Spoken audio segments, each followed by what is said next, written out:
I have quite a bit to talk about, but I don't really have much time to myself, so I'll see what I can get through. Last night, I didn't have any trouble falling asleep. Actually, when I was falling asleep, I felt something shift and click, and I felt like I was floating. And before that happened, I saw a friend of mine in my mind's eye from California, and his smile just radiated to me, and I smiled back, and I felt that energy of our connection, and I just felt like I was sort of one with him and his consciousness. And he's such a wonderful friend that I haven't thought too much of because I forget everything. But he was just so there and present with me, and I felt like I was floating and one. And then at something like 3:30 in the morning, I had that scary heart thing happen where I wake up and it was this sense of panic, I would call it. And if I were in California, it might be something that would make me take a Seroquel.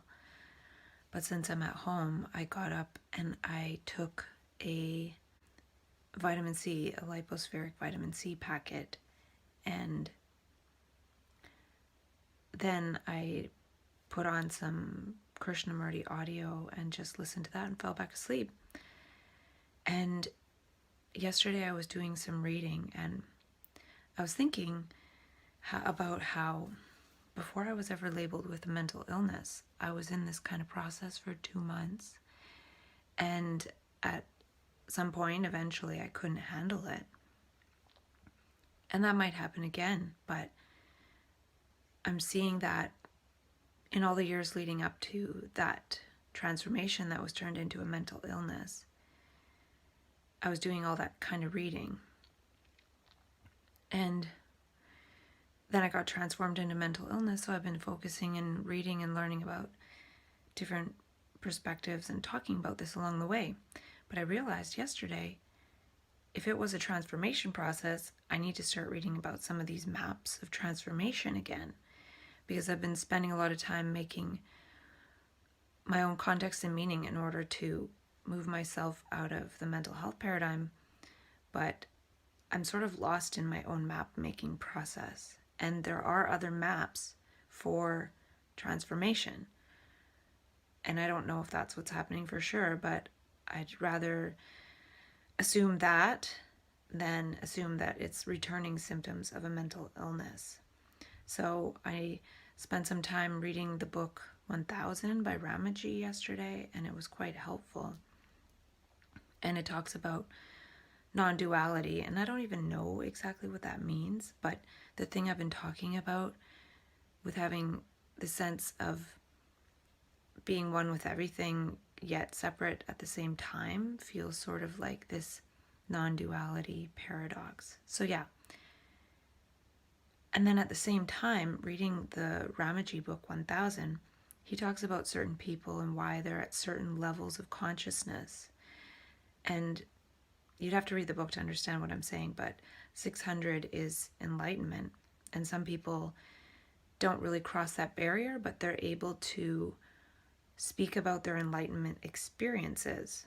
But they don't necessarily become enlightened, but they're able to speak about their enlightenment experiences, and people might think they're enlightened, but they're not. They might even kind of think they're enlightened, but they had enlightenment experiences. And he's saying in the book, there's nothing wrong with that. That serves a certain purpose. Like he talks about A Course in Miracles and how it's a thought-based system, so it's not quite at the level of enlightenment. And there's nothing wrong with that. It's a higher level than the lower levels. And he gave other examples. He gave an example of the writer who writes for Ramana Maharshi and how that person isn't enlightened, but they're able to translate what Ramana Maharshi was saying. So they were serving a certain purpose. So in seeing that and in reading that, I feel like whatever level I'm stuck at right now, which I think it's between 575 and 585 and maybe fluctuating. And I probably have gone over the hump at some point. I think I did. all those years ago before I was diagnosed. But I think that it destabilized on purpose so that I would create all this and see that a lot of people are having these types of enlightenment experiences, but then being really, really destabilized. And I also feel that an enlightenment type experience, maybe it's not even enlightenment, of something like so-called mania can be a mechanism that's turned on as a result of somebody being in a post-traumatic state or depressed state for a prolonged time. And then even somebody, if they're in a depressed state for a prolonged time, then they take antidepressants. The antidepressants can apparently trigger someone to go into mania and then develop something like bipolar. So there's something about being down and traumatized and depressed for so long. We can only take it for so long. So there's this enlightenment type experience. Maybe it's not that, but it's a little glimpse. It's like a glimpse of grace, of being free of all of that temporarily, so we at least know that it's possible. But at the same time, most of us don't have the maps and the spiritual groundwork to allow that to stabilize. So we move around in chaos. So this could, I don't know what it is, but I feel like I'm in a certain level of consciousness for a reason. Part of the reason is because I've talked myself to this point. So perhaps having a different understanding of my being and the connectedness to everything. And perhaps this next part is a little bit about, well, okay, I've moved outside the mental health framework, but how do I transcend and transform into, I'll call it enlightenment. I don't really know. Because I feel like right now, being around my family, that's a level of consciousness that's not enlightenment. So I don't know if that can happen here, or if I'm supposed to learn how to be around family, because a lot of people who get diagnosed with a mental illness end up living with their family. So if I can navigate this for a while and then transform, that could be helpful for people. So what I'm saying is, the level of consciousness I'm at is to be of service to others. If I was meant to be enlightened right now and sitting under a tree somewhere warm, I would be, but I'm not. I'm sort of in the next trap of being around family. And it's not a trap. It's the way it is. They mean well. I've seen signs these last few days. They really, really do mean well and are trying to be helpful and kind. So it's not that they're being unkind at all. It could be my wanting to get on with it and move into this enlightenment, which makes it, and I haven't even been thinking about it in that way at all, like enlightenment, but I'm attempting to think in that way, because if I don't put some kind of spiritual aspiration in there, then I could easily get trapped again in the mental health system. So if I can frame it, because a lot of what I've done along the way is reframe, if I can reframe this stuff along those lines, then it could be quite beneficial for me. So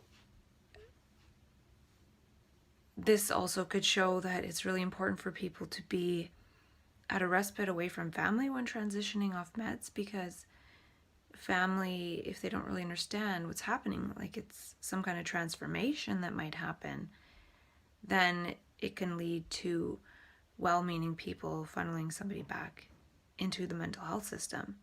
And I'm seeing that's what is happening. I'm in a situation that I kind of have to be here at the moment.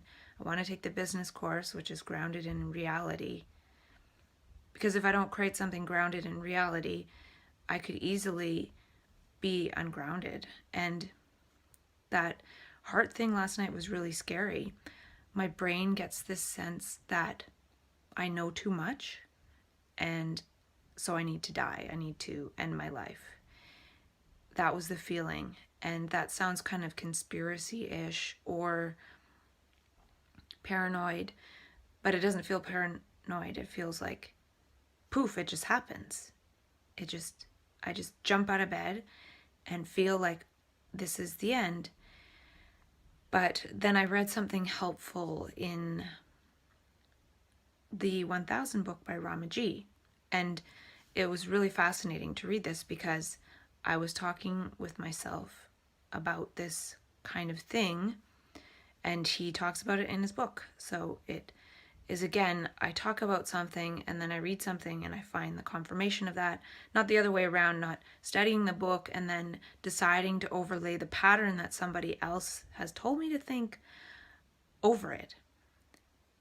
When one discovers for oneself, the universe somehow allows us to make the discovery first and then gives us a little sign of confirmation after, instead of the seeking.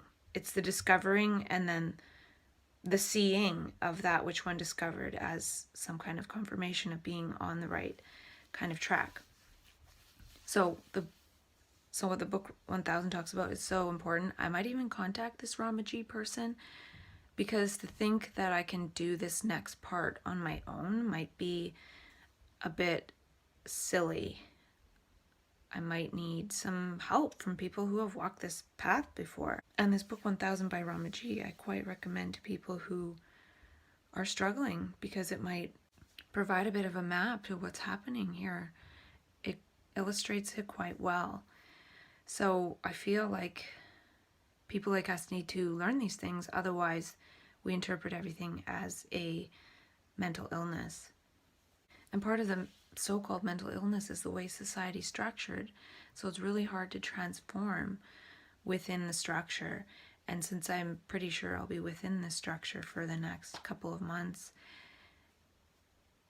I need to learn how to not break out of the cocoon yet, not metamorphose.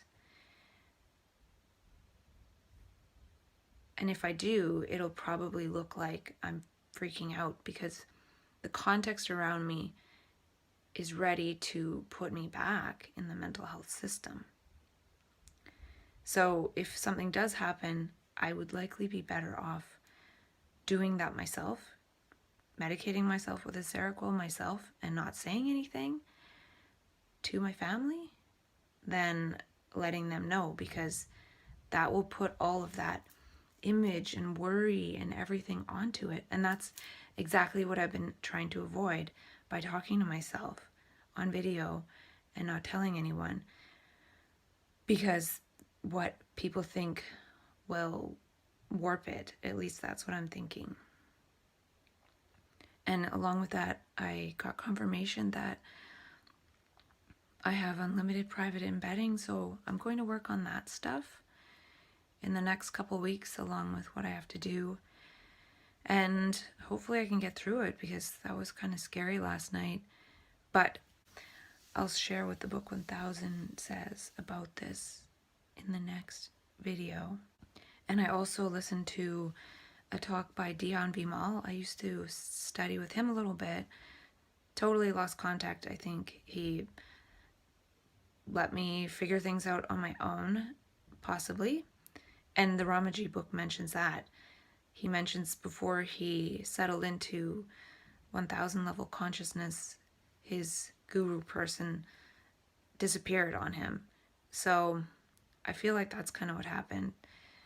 And who knows? I might plan a trip to meet up with that being again one day. So I'll talk about the Dion Bimal talk quickly. He talked about the 4 principles of well-being or something, and he was saying it's a 4-point awareness, and I just had deja vu kind of. But I was talking about this with myself too, just yesterday or the day before or something, was how what we do to ourselves, we do to others.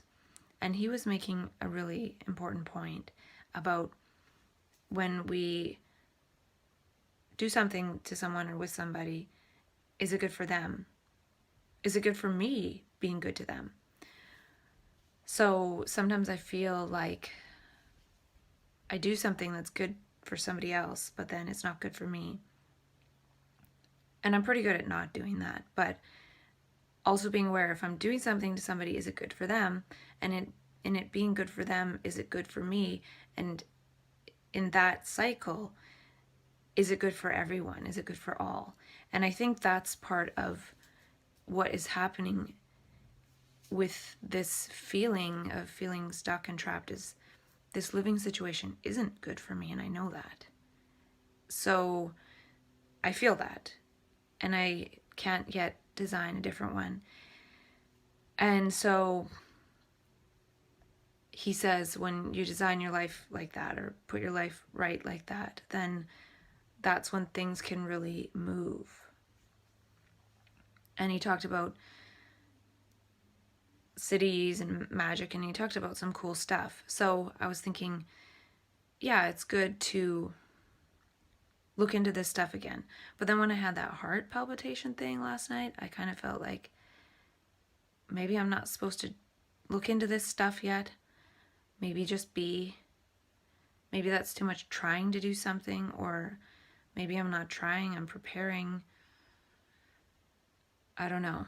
But that was a really good talk by him. So here are a few quotes by the book 1000, which explain, way after the fact of me talking about it a lot, what could be going on for me.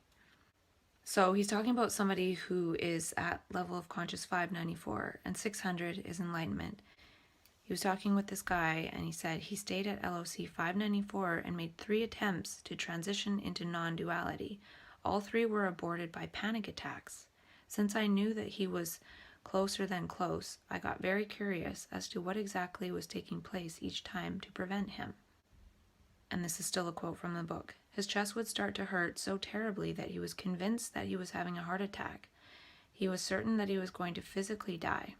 This scared him so much that he willfully shut down the process. He aborted the ego death. Your physical heart is on the left, I replied. I do not believe that it was a heart attack. It was an ego I thought attack. So Ramaji talks about how Ramana Maharshi says there's a spiritual heart or something on the right side. And it's interesting how Ramaji is saying there's this thing called an ego I thought attack.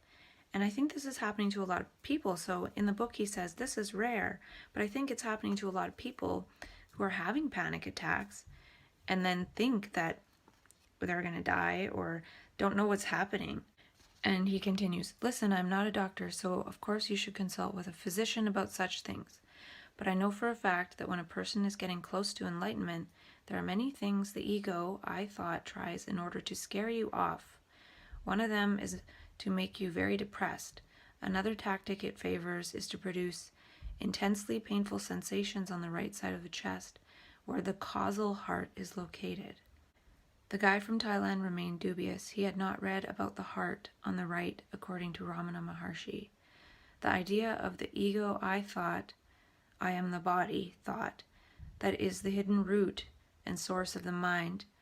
Performing such odd actions, like an entity living inside him, was too much. After the 3 failed attempts to transition into non-duality, as reported by my Australian friend, all of which were blocked by the chest pain masquerading as a heart attack, I noticed his LOC had suddenly dropped all the way down to 573. I'm sure he's preparing for another leap. I hope that this time he will be ready for the I thought and its stealthy tricks, especially the fear of death. It's an ace in the hole. So that's really interesting because that's what I experience in a nutshell. It feels like that, and I've talked about how it feels like the ego is scaring consciousness back to the body. It's this thought tied to the body, and I am the body, and the ego's dying, so the body's dying, when it's not. But the scary thing for me is it leads to feeling like I need to end the body in order to maybe end that fear. And it definitely happened last night, and maybe I need to figure that out. And yesterday, I didn't say it on video, but I actually felt like I could be tortured for this in some way. And then the book 1000 says, at least half a dozen people have told me about intense pain on the right side of the chest during a spiritual crisis or breakthrough. It was not a heart attack for them either. This is important information. Please pay close attention. It is hardly ever talked about. Negative symptoms of contraction, which can be physical, emotional, or mental, are the standard strategy by the ego I thought to discourage you on the path. The I thought has the power to intensify his contraction and bring in dark storms of thought and severe negative emotions. He may even imitate painful disease symptoms like chest pain to scare you into thinking you're going to die, but that is rare. If you experience chest pain or another serious sign of illness, you should get a thorough examination from your licensed healthcare physician. Please request a full battery of tests. I'm not a doctor, nor am I dispensing medical advice. These are my empirical observations based on reports from students. After your doctor scientifically eliminates the usual medical suspects, then you can consider the spiritual options. The bizarre case of the Aussie guy from Thailand illustrates that the ego I thought, I am the body, not or contraction, will go to any lengths in its efforts to discourage you from going through the ego death, gateway into non-duality. I want to stress that all of the I thought strategies are negative. Painful negative thoughts, painful negative emotions, painful negative body sensations, that is the full repertoire of the ego I thought. That is his torture kit. The ego I thought is himself terrified of dying. He is not thinking about you. He is only thinking about himself. He does not want to die.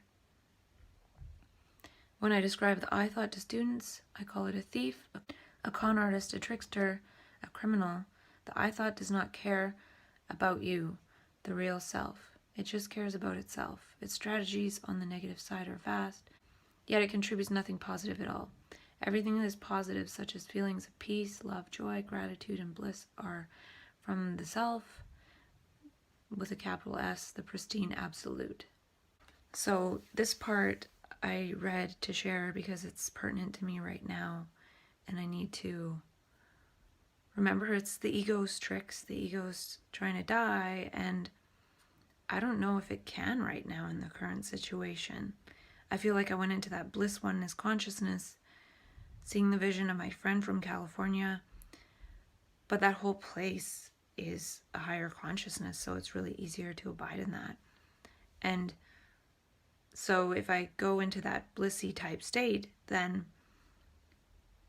to move back down levels of consciousness, I'm going to feel some kind of ego contraction. So it's likely better to stay out of those bliss states and then not have to feel the contraction of lowering consciousness to be congruent with the reality around me, because I haven't really yet learned how to raise the consciousness of all that's around me. And I have, and it's been in mania, but it's short-lived because it's challenging to do with people one knows. It's more of an alone state and being with strangers. So reading on awakening might not be good because it's not quite time to awaken. So can I talk to myself through this delayed awakening? And it really does feel like torture at times, and it probably is going to feel like that. And one of the ways I got the clue about being in the 570s or 580s is in the book. It says, in contrast, the viewpoint in the 570s was, we're working on transcending the ego, but in the meantime, we're getting all these cool insights. Wait a minute, here's another one. In contrast, Louise Hay is saying perfect, whole, complete, here, now. So I've been in perfect, whole, complete, here, now a lot more in the past. I don't feel that because I feel like I have something to share with a certain group of people. So if I was just being all perfect and whole and complete, I wouldn't be talking like this to share whatever the hell is going on, which I don't even know.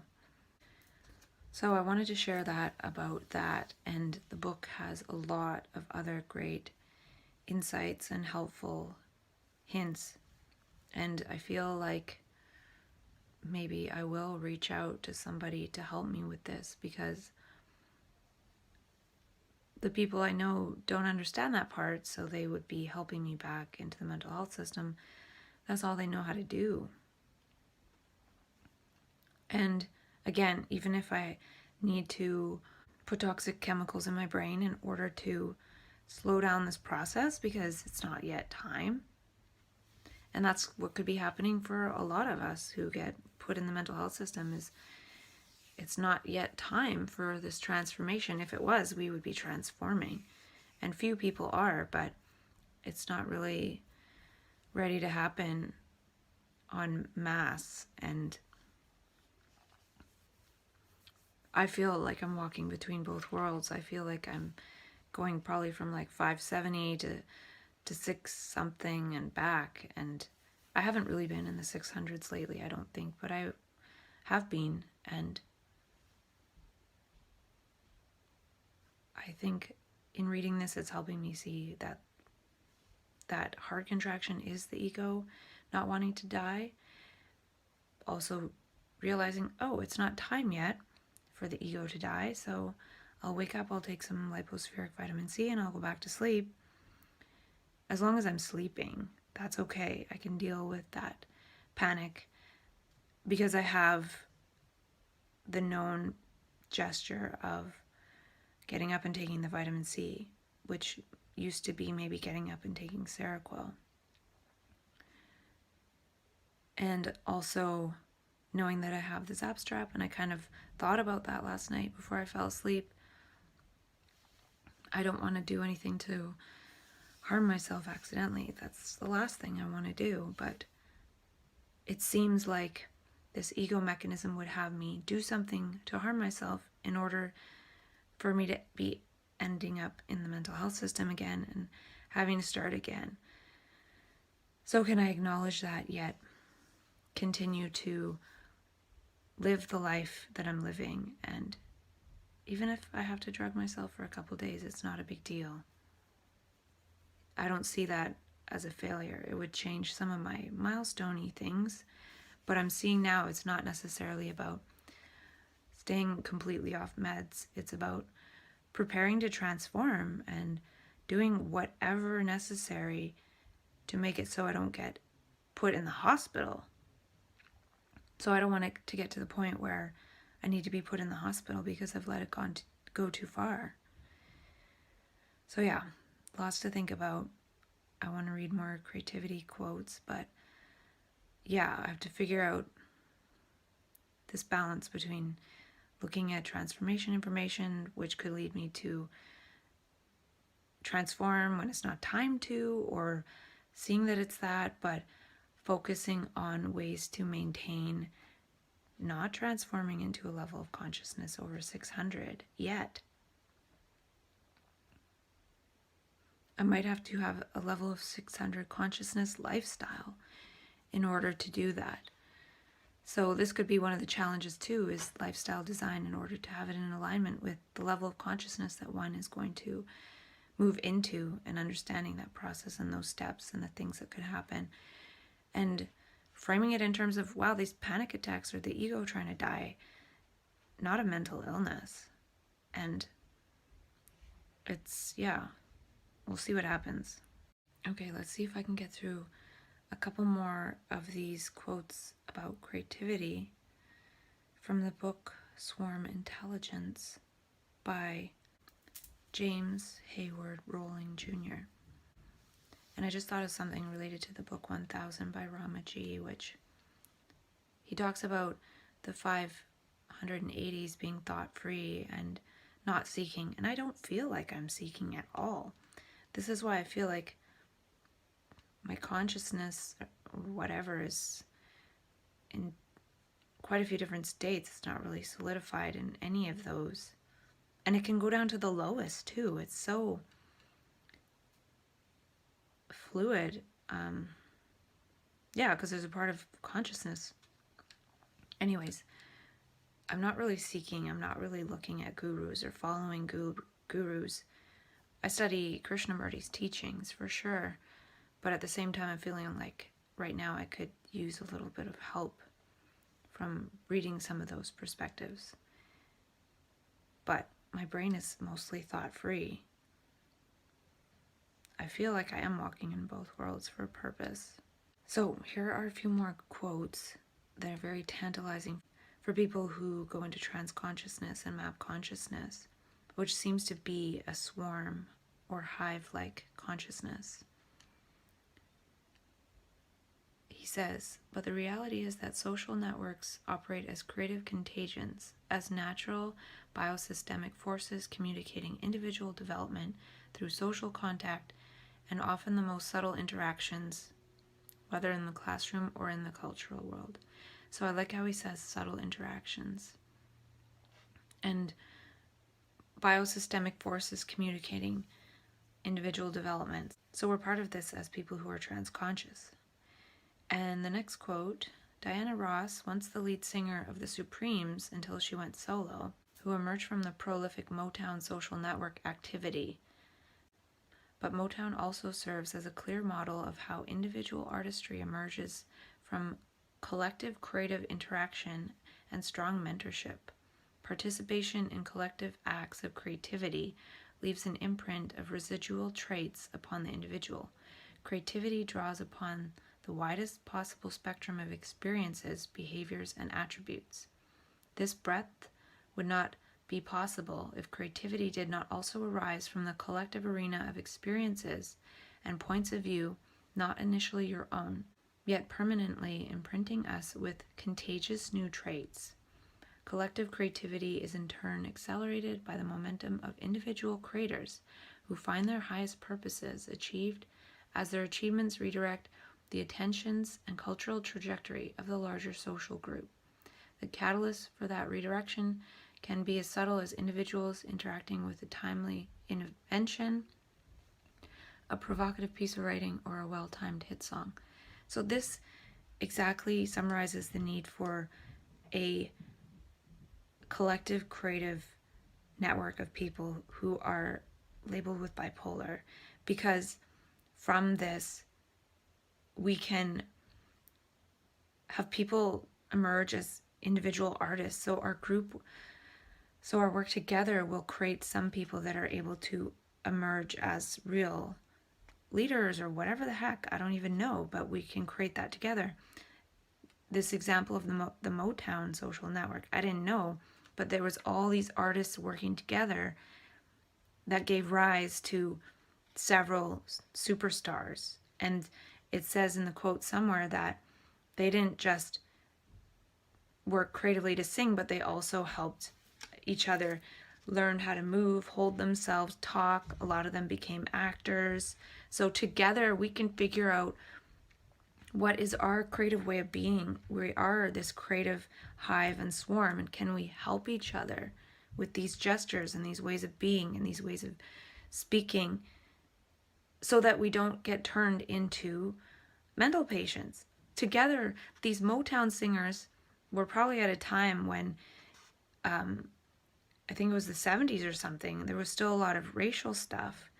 So these people who turned into these wonderful artists by working together, a hit song might have come from 100 people in this group, yet it was sung by a few, but everyone benefited. So what I'm saying is this wonderful group of people could have been turned into what a lot of people in that group of people were at the time due to the level of consciousness and what was being projected on them. So they were turned into targets of racial violence and hatred due to the way everyone was looking at them and the whole memes of that. And that's what's happening to us also now as so-called supposed mental patients, is the way everyone receives us and looks at us, and we get turned into that. But if we are together creating, we can turn some of us into something else which benefits everybody.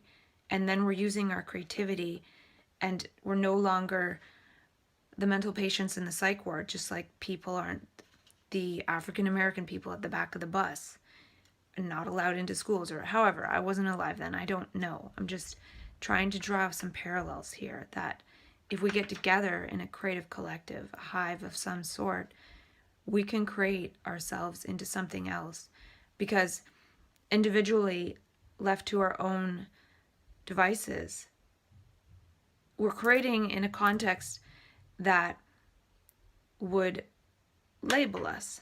So when African American people first went to continuing education or whatever, if one person walked through the door, they're going to get booted out. But if 100 people walk through the door, they're going to be listened to a lot better. So if there's a collective of us creating and turning out and creating people as being in a certain way together by our collaborative efforts, then it'll be easier to see that this is a transformation happening. But people are ready in society and in psychiatry to turn us into mental patients. So we need to work together to turn ourselves into something else. And this paragraph summarizes it beautifully. And the next quote says, whether in general society, business circles, or classrooms, the relationship between the swarm intelligence of the social network and the multiple intelligences of its individual creators is always symbiotic. The relationship is a collective and generative behavior that simultaneously fosters the development of individual thinkers and the larger cultures they constitute. So we would all benefit. Another quote, it's crucial to understand that this problem-solving behavior does not need to be altogether simultaneous, with all individuals working together on a single project outcome toward one collective aha moment. Rather, this quality of swarm intelligence may just as rarely be distributed over time, with each individual ultimately contributing a separate outcome towards a deepened overall understanding of the wide range of possible project outcomes, ultimately extending the vision of every group member.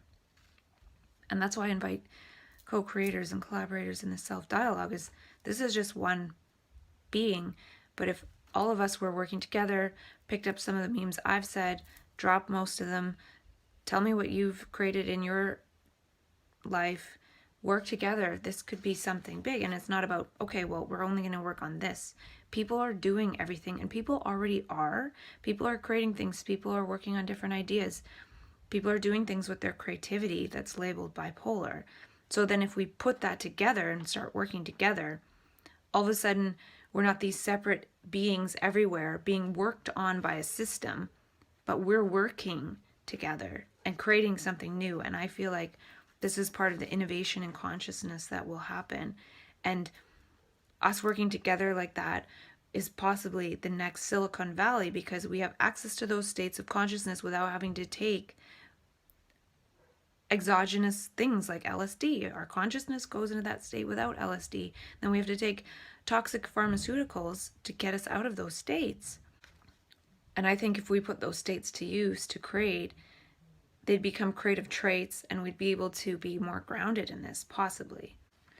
Another quote, the self-organizing characteristic of swarms also requires multiple interactions, wherein autonomous individuals take full advantage of opportunities to interact frequently and in a variety of different ways.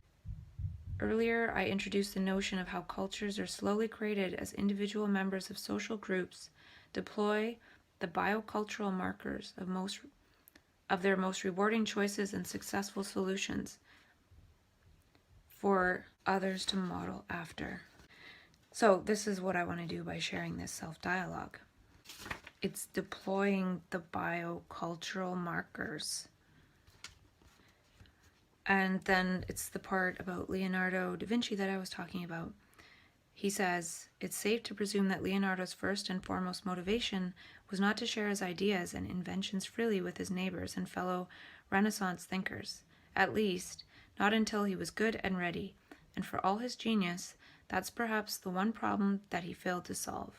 There is never an optimal time to share with the rest of the hive. Most won't even pay attention at the time you choose to do so. But the fact that diversity is a messy and oftentimes thankless social arrangement should not be misconstrued as a signal that some in the group are at a deficit in comparison to the others and unworthy of networking. In fact, the purpose of diversity is to expand the gene pool of available ideas and abilities in a cross-fertilization exchange, sometimes with alarming suddenness, and sometimes very gradually, as if by osmosis. It is a response to the reality that no individual can be and do all things. And the Leonardo da Vinci part aside, that sounds like a message to me, because it's saying there's no optimal time to share with the rest of the hive. And this is for the rest of my hive. And that's why I'm getting the embed private video thing to keep it on my website. So then, at least in the beginning, it's directed to my hive of people. And also knowing that there are so many people out there doing great things, but also being marginalized. And I'm not saying mine is the greatest or anything, but it is something that will be released with alarming suddenness in a content supernova. And to finish this before my 15 minutes runs out, the next quote: "A paradigm shift is a creative force within a culture, but because a paradigm is an agreed way of thinking, an individual cannot change it alone. It takes a whole swarm to narrow a host of possibilities down to a new paradigm that will govern its behavior for the time being." And the last quote for now, and the book is so good: "Moreover, a paradigm shift does not accelerate across a culture and spill over borders without an accompanying signal that awakens the whole social hive, like a change in the human body's sympathetic nervous system, priming the body for action in response to a fight-or-flight stimulus, the cultural equivalent to elevated blood pressure, goosebumps, or a sudden flow of sweat. When a change is coming, all of society seems to come to attention, like households surrounding their television set and radios during the unfolding events of the USA civil rights movement. In summary, behave like you are part of a social network. Become awake to who you are not and what you cannot yet do. Then expand your thinking and actions into sympathetic response to the behavior of those who are unlike yourself." That's genius. I have a lot to talk about, and I don't know how much time I will have, because I arrived early to attend the meeting to see if I get into the business class that I want to get into, and I hope it goes well, because I really am in a slow state of mind for sure. My brain feels like it's slowed down a lot. And I can see the mechanism at play in that. I can see how there was this expansion into creative energy. And then there was this time where it felt like everything was me. I felt like I am the world and the world is me. And then that gets translated into some kind of grandiosity at some point, which is egoic, which then is very painful, and it's a contraction that brings the ego operating system back online. So I was feeling quite disorientated for days. I could really see the mechanisms at play in my interactions with people, and how I was in this higher state of consciousness, but the grandiosity thing, and I didn't feel grandiose, but it's this feeling so expansive, like I am everything, not I, the ego. But when that happens, this I am everything and all is and wonderfulness is not a functional thing. So in order for that to dissipate and become functional in terms of ego structures again, it switches to this sort of grandiosity and reactiveness, and that's where the creative energy of not being a self, an ego, translates back into being a self. And I think I navigated it pretty well. There was drama, but I feel like I almost watched this ego structure of mine create this drama as part of the coming back to the ego functionality mechanism. So it can create a lot of drama and yelling and anger, which didn't happen. And that would be seen as, oh my gosh, she's having a mood. But I was able to communicate things and there was some drama, but just sort of regular charged drama, which usually I don't really have any of that. But to walk back to my ego and experience a bit of drama with family and stuff wasn't that bad. And it almost felt good at one point, like, whew, okay, I'm feeling like myself. I'm feeling separate again. I'm feeling like I can function. Whereas days before I was feeling one, and then that translated into feeling like a homeless person, like not myself. So the creative energy is not myself. It's not the ego. So then when that switches in order to bring oneself back to the ego functioning, that's the switch of so-called dissociation, where I didn't feel like myself. And then if one tells people that, and I'm not saying don't say, but if I'm saying I'm feeling dissociated, I'm feeling afraid, I don't feel like myself, well then I'll get walked to the psych ward. But I was able to talk myself through that and also be with a lot of those energies, and they're friggin' painful as hell. And I don't think it's over per se, but I'm at least feeling like my separate self again. I'm not feeling like not myself, a homeless person. I'm not feeling like a super reactive self. There's still those dramas, but I feel like I am going to speak English in the level of English of the situation and context I'm in. So I talk about speaking Gaia log and Gaia vlog and all that stuff, but there's no place for that when I'm around my family of origin. It feels like being in this familial pattern and playing out those scenes and dramas. And there's nothing wrong with that. It's just something of a different space. Obviously, I'm going to have different actions, reactions, say different things to people I know, like family, than to a hummingbird in California.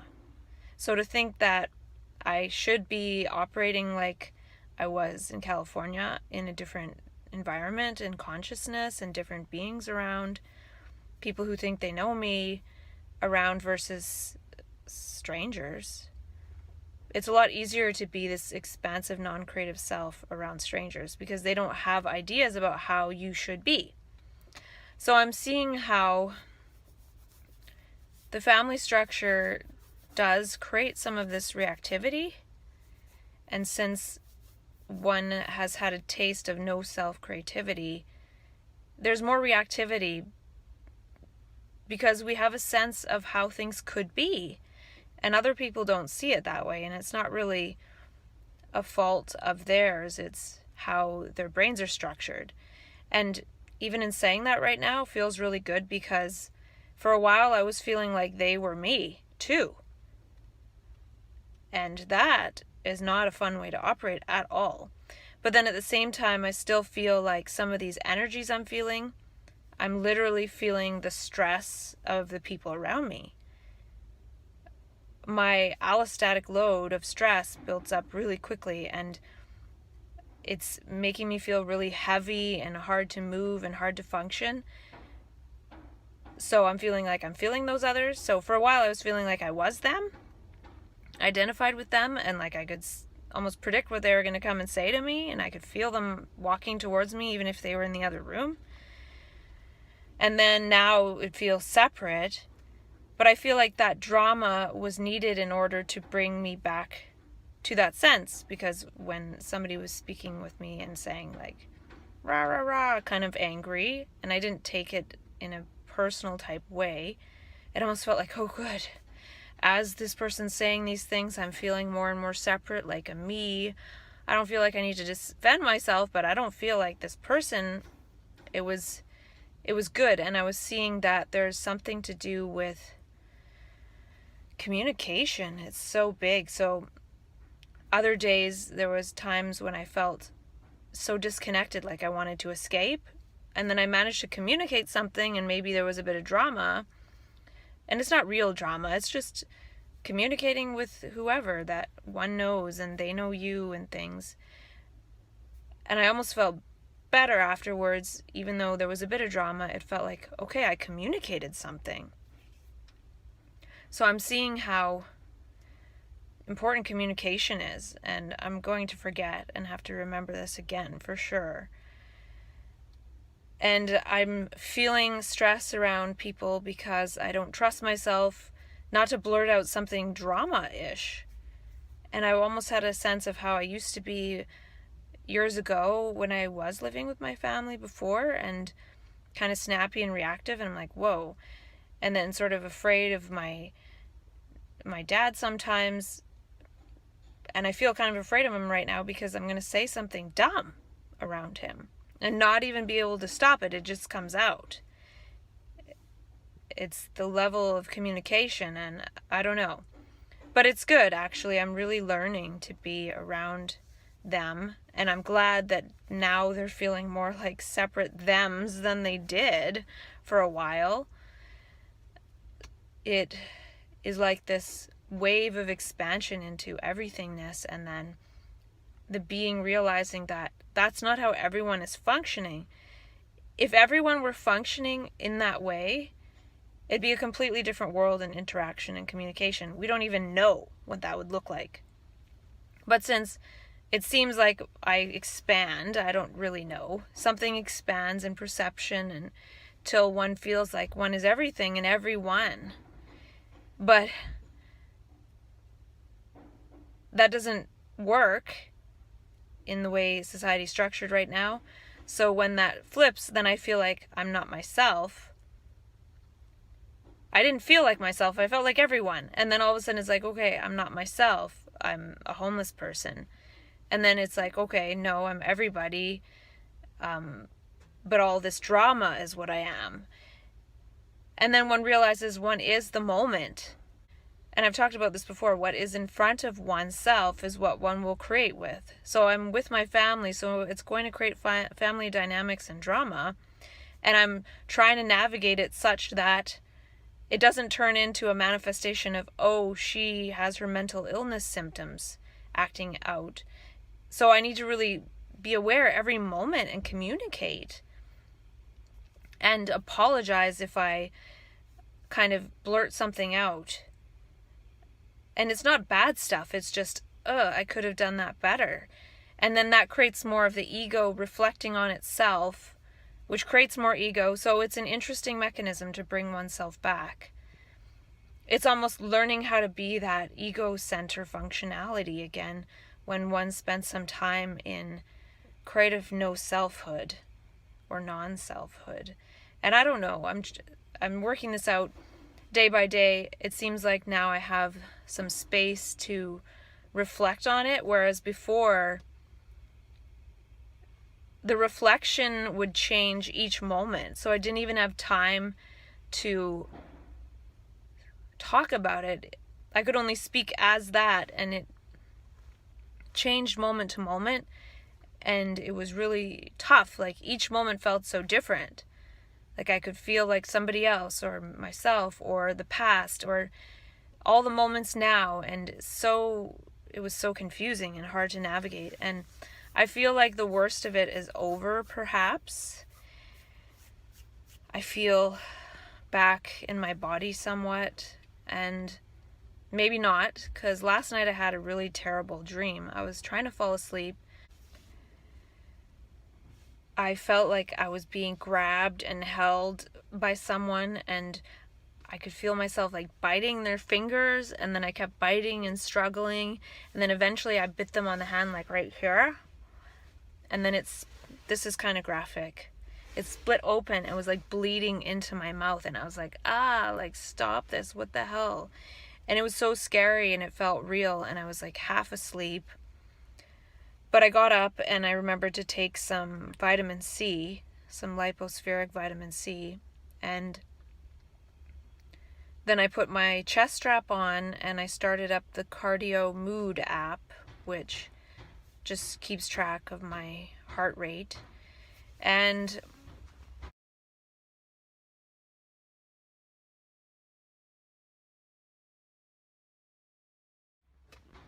went to sleep. So I remember when I had the terrible hospital experience in April 2016, I would be trying to fall asleep, and then I would feel like I was being assaulted every night for a couple days. And it was awful. And then I had this experience where felt like I was asleep, and then I was sleeping on my stomach, and I woke up and I felt like I had my throat cut and I was bleeding out from the neck, and I was waiting to bleed out and die before I could get up. I couldn't even move. I couldn't get up. And I felt like people were watching me die. And I don't know if that's past life stuff or what the hell, but there's a lot of awful stuff. And then at the same time, somebody out there is experiencing something like that at that moment in this violent world. So we're not separate. So that's the non-separation too. It doesn't just yield, oh, wonderful awe forever, necessarily. It also makes us feel all the shit that's going on in the world, whether it's in a semi-dream state or awake and body pains. We are all feeling this stuff, but we don't know it. And it's translated not only into medical mental health problems, but also physical problems. We don't understand how this all works. We don't understand that a person over here can't lose weight because a person across the world is in trouble or something. Like, it's really messed how it works. And I could see some of that working in an operation, and it's so interesting and complex and mind-boggling. Like, the mind can't grasp how we're all interconnected, and it's sort of like this butterfly effect and this resonance. And so for a while I felt like I could sense that moment to moment. We don't want to know how that works moment to moment, and it does change moment to moment. There is no real causality, but there can be some intimations of some kind of weird causality that is mind-boggling and very troublesome. And if we understood it, we would change our behavior because we would see what we're doing. So it's a state of walking around lost, seeing the consequences of one's actions every moment, and not even knowing which are one's actions and who is the actor and who's the doer. It's strange. So I'm glad to not have that right now. That to me is sort of what so-called psychosis is, and I don't know if I walked through most of it without having to medicate myself, because usually that lasts for like 3 days and I end up in the hospital. But maybe if it lasts for 3 days and then I'm usually in the hospital for a week, if I can walk through it for 10 days and not medicate myself or not go to the hospital, maybe it's over anyway. It's hard to say, because as much as all that scary stuff was there was some magic. I was having Thanksgiving dinner with my family, and at first I was feeling kind of like all of them, and after a while I settled into feeling like my role as me, ego, self. And then I wrote on a little card that was part of the table setting. It said, what am I thankful for? So I wrote down my family, this food, Mr. Sun, and hummingbirds.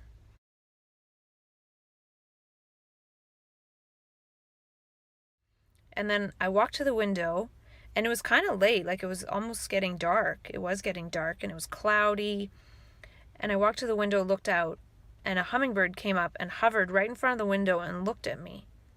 And then he went to the little feeder, drank a bit, and then sat on top of the feeder and looked at me, and probably sat there for over 30 seconds, and then had a little bit more of the feeder, sat on top, looked at me again. And I just spent this time with this hummingbird, and I had just written down, I'm grateful for hummingbirds. So symbolically, it seems like the joy is looking for me. I'm still looking for that joy, or the joy is looking for me, because hummingbirds are symbolic of joy. And I went to an open house for sale with some people just to look, to go along to see. And when I went in the door and then I looked out the window, towards the window, there was a hummingbird there too. And they're kind of hard to spot here. They're not everywhere, and it's getting colder. So yeah, the joy is there, the magic. Feeling lost at the beginning of dinner time, and an hour or so later saying I'm grateful for hummingbirds, and then there's one looking right at me out on the other side of the window. So the magic is there with the tragic.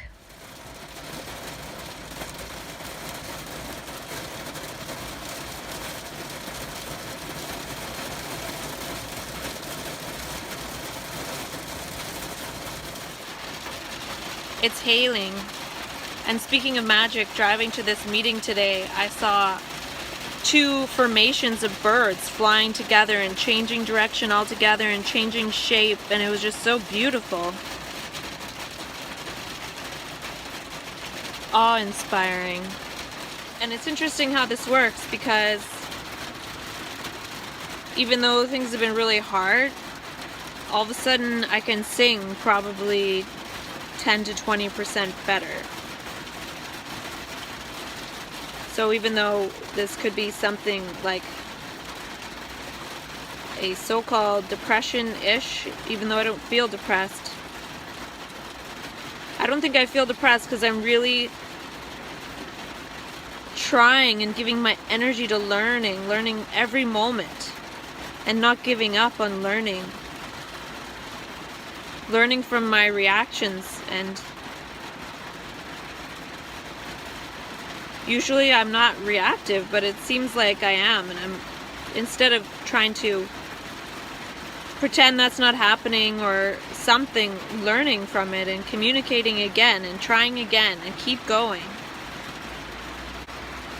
And I feel a little bit but in this meeting I got to try and bring myself into a higher state. Good news. I have my next hairball to get back to the earth. That's not really the good news. The good news is that I feel like I'm through the worst of this stuff I've been processing since, I don't even know what day. It's been a blur. It's been hard to keep track of time, and I've managed to still function mostly. But today I feel like, oh, I can get organized, I can do stuff, I can reply to emails, I can communicate.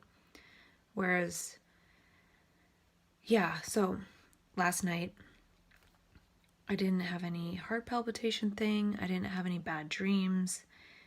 I feel like that thing that happens, that cycle, the pattern where there's the scary heart palpitation, and last time that really happened was when I was in California and I took Seroquel.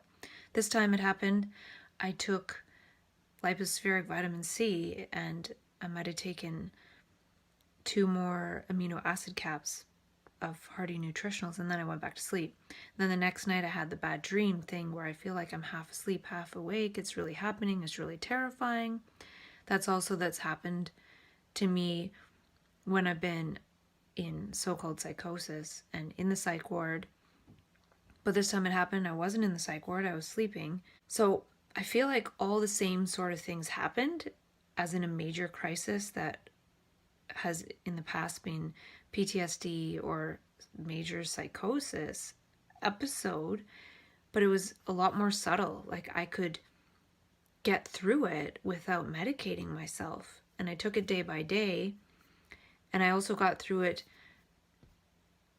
not by hiding symptoms of an illness, but going with the challenge moment by moment and not turning it into, I can't meet this challenge, so I'm going to say I'm experiencing symptoms of my mental illness, which I don't believe in. I got a phone call, but anyways, I felt like I got so disconnected. I went so far into creation and beauty that I was literally there in a world by myself. I was envisioning and creating a world that doesn't exist yet, not even for myself. So in that way, I feel like it pulls my being and experience into something that doesn't exist. And then comes the question of existence versus non-existence, and who exists where, and what's me and what's not, and so many things. It's so weird. I don't know. It's weird. And it's part of the creative process. And also what happens is when I or someone goes into almost a level of reality that doesn't yet exist because we're attempting to create it and envision it and move into it, the further we move into it, the further we're on a different frequency of the totality of eternity, of everything now. And the people in my reality almost become impossible to communicate with. So all of a sudden I'm on FM station when they're on AM, and we can't communicate. It's a different frequency altogether. So when that happens, eventually I'm going to be pulled back into the consensus level around me. And so in order to pull me back, I need to communicate with people. And oftentimes I'm so far gone, and I did dissociate a little, I feel, because I did feel like a homeless person alone by myself, which can then make me feel, as a result of that, I can feel like my family's not my family, or my family doesn't exist, or I don't have a family, or they don't exist and I'm the only one that exists, which could be the aloneness feeling of feeling like a homeless person or being a homeless person. It's really intertwined. So I had that, which I've had before, but usually when I have that to an extreme, I'm literally sitting outside my apartment or my suite, outside the front door, shivering, freezing cold, embodying a homeless person, embodying someone that's alone, that doesn't have any relationships, which can happen at the end of creativity, at the frontier of what is actual. So one goes off into those possible frequencies and sort of throws out those possibilities and is moving into them. But eventually, what is probable because of one's circumstances does come back to swallow one up. And it's not a problem per se, it's just how it is. And I feel like it's possible I was able to navigate that without turning myself into someone with a mental illness, because I felt like a homeless person for a couple days on and off. And it was very challenging. It was so complex. Like each way I looked, I felt different and I wasn't sure about anything. But again, I didn't say, I'm so confused, because it was manageable. It wasn't so unmanageable. There was body pain at times. There was something that might feel like panic attack or anxiety. But I was really with the energies and seeing the stories that were made out of those moment to moment. And if I would have said some of those things, I say a lot of things. I say insights that are maybe true, maybe not. And even though I've made up a lot of that stuff and said it to myself, I don't believe it. So I think that practice of not believing it and dropping it came in handy during this process where there's some thoughts and ideas and wonderings about the world that were scary, and that if they are possible, I wouldn't want them to be possible. So there's this fear, and there's this bad, and there's this punishment. So it's reward and punishment coming back online, because creativity has nothing to do with that. So it's just like if somebody goes and gets high on ecstasy or something, they're going to feel like crap for days. And I remember there's something called Suicide Tuesday, because you feel so bad that you felt so good. You went off into ecstasy and wonderment and all this wonderful feeling. And then there's a contraction. It's the same thing when that process gets activated innately without taking any kind of exogenous chemicals like ecstasy or LSD. I'm not saying I've done those per se, but I'm saying that I was able to navigate that without taking any psychopharmaceutical, and it might not be over. And even though last time I had a crisis and my family helped me in January, I feel like they helped me by bringing me a little bit of food and just letting me rest. I feel like they helped me this time without knowing it. I never said, oh, I'm in distress, I'm dissociated, or I'm feeling confused, or maybe my symptoms are coming back. I didn't say anything like that, though there was some very strange sensations. They were able to help me by kind of just having regular family drama. So instead of it being translated into I'm the person with the problem and I'm the person with the mental illness, and I'm just going to say things that are confused and random, and they're going to look at me like, oh, we got to ship her off to the hospital. I was able to stay with all these strange feelings and these awful feelings And my family, some members communicated with me some things that they were unhappy with or whatever, regular family drama, and I listened and communicated back, and that process made me feel more like me. So the family drama was a blessing in disguise, because I was feeling sort of like homeless, and do I have family, and are they me or are they them, or what's going on, which can be all the sort of things that can happen where people can feel like my family's not even my family, they're imposters or something, which I have had in the past.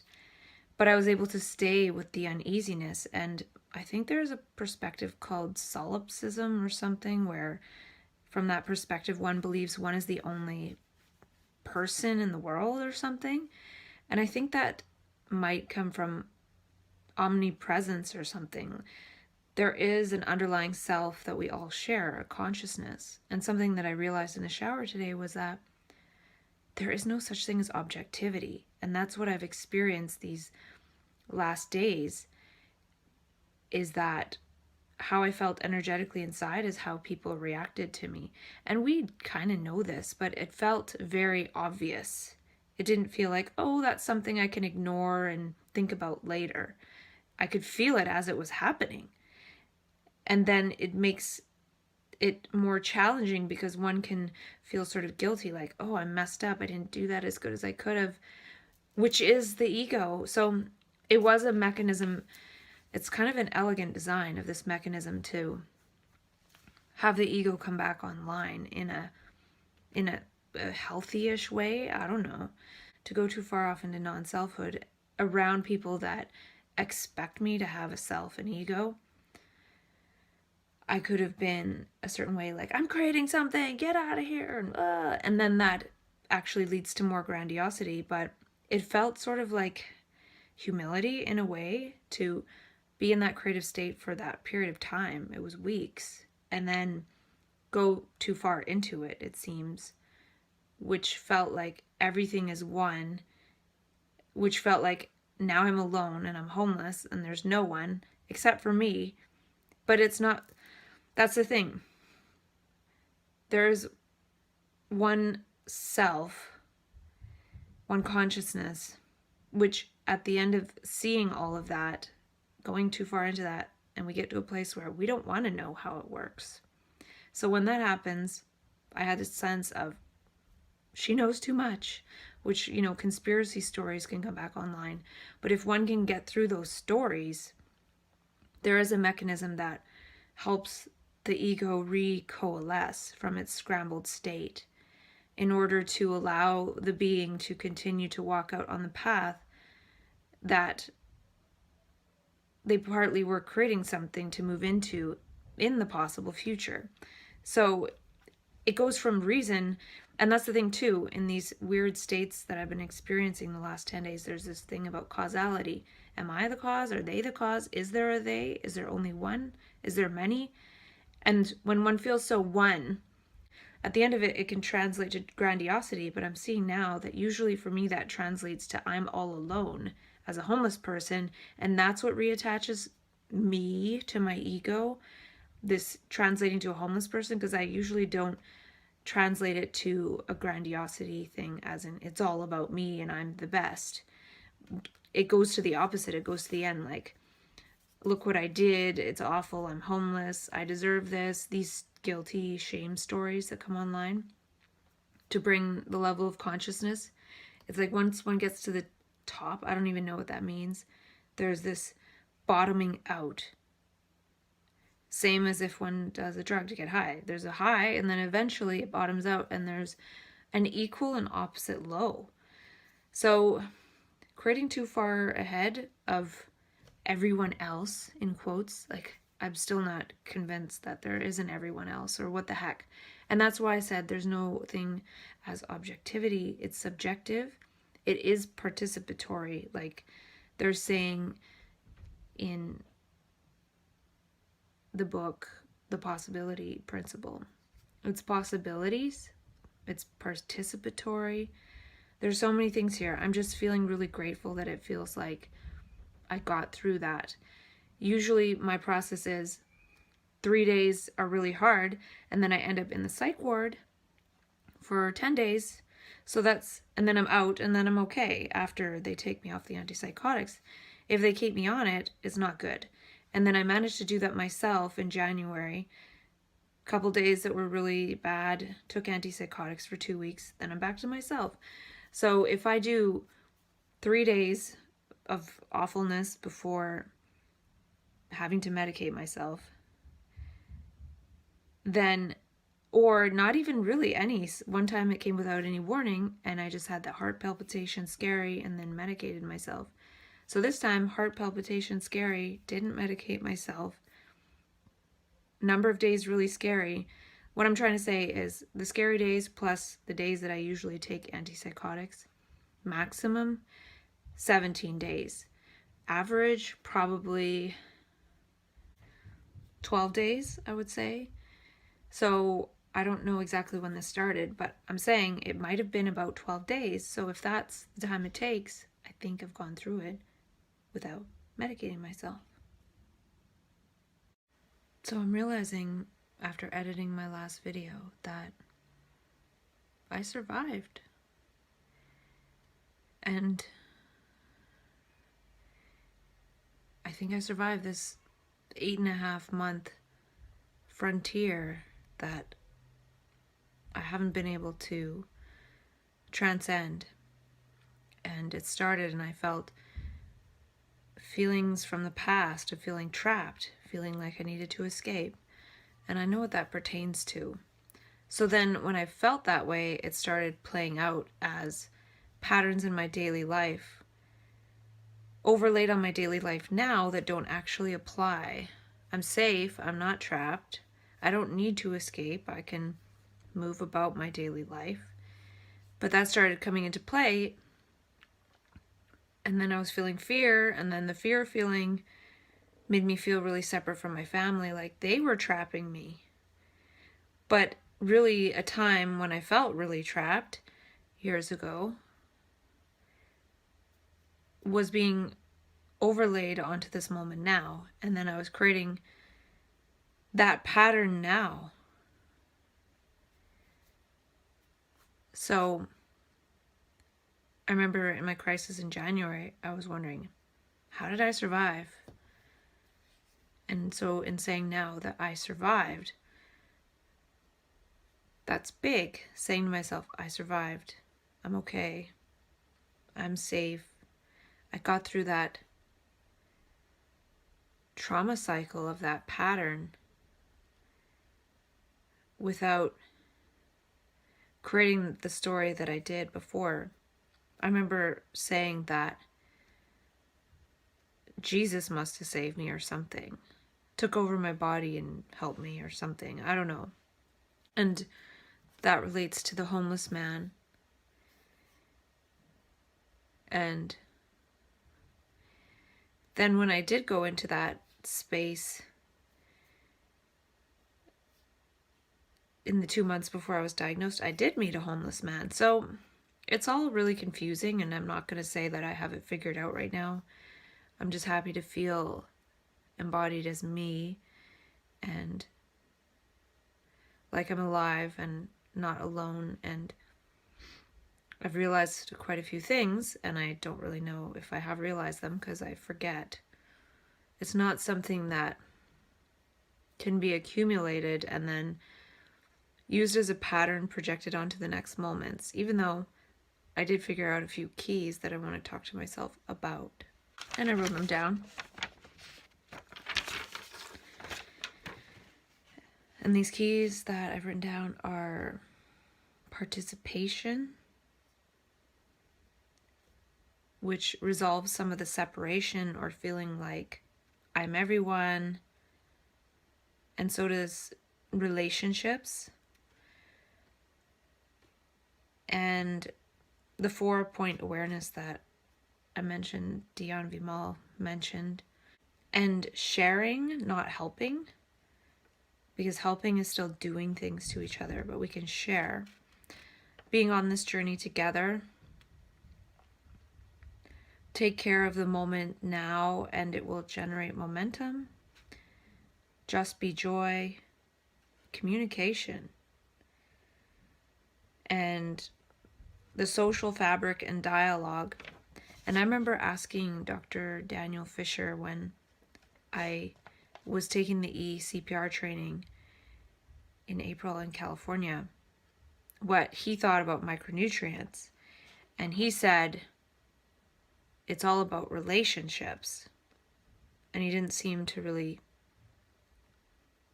elaborate on the effectiveness or whatever of micronutrients. Who knows? Doesn't matter. But I was wondering about that. But I was seeing, as I went through this the last week or so, it really is about relationships. But being on micronutrients supported me through this crisis like I've never been able to get through it while on the pharmaceuticals. And that's partly because if I'm taking psychopharmaceuticals, by taking those, by doing that gesture towards myself, I'm automatically assuming that I'm a mental patient, even if in my mind and heart I don't feel that I am. I'm doing something to treat myself as if I am. So then when these patterns from post-traumatic stress come back, they're going to be translated into symptoms of mental illness because I'm taking those meds. And I remember feeling really distressed and traumatized in January and taking a Seroquel and literally feeling myself translate from someone in distress from trauma to a mental patient. So, in saying that, taking those meds makes one feel like a mental patient, and when weird stuff happens, when taking those meds, one will automatically translate it into it's something to do with the mental illness. So by not participating in that paradigm, I went through full distress, crisis. It was more subtle because I think the nutrients did a better job of supporting me through it without having those chemicals inside that are going to automatically make my brain associate the distress with it's the mental illness. So I got to take more meds or less meds or change meds. That's what the gesture to deal with the distress is when taking the meds, is take more meds or take less meds. And that makes it so one can't move through all of it day by day, step by step. So with the micronutrients, I didn't automatically translate it. And I think it doesn't get moved through the same way.